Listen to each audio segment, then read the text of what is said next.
சங்கடமாக இருந்த ஒரு விஷயத்தை உங்களுடன் பகிர்ந்து கொள்ள ஆசைப்படுகிறேன்.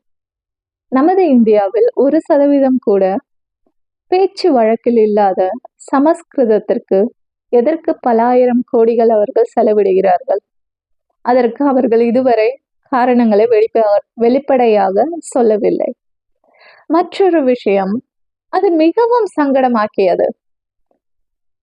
பழமையான மொழிகளில் தமிழ் முதலிடத்தில் உள்ளது.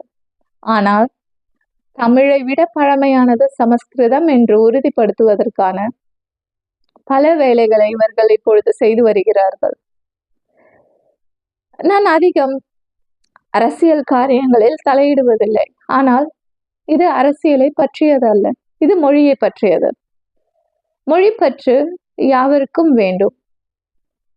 அப்படி மொழி பற்று இல்லை என்றால் வருங்காலங்களில் நாம் நினைத்து கூட பார்க்க முடியாத அளவிற்கு மொழிகள் மறைந்தே போய்விடும்.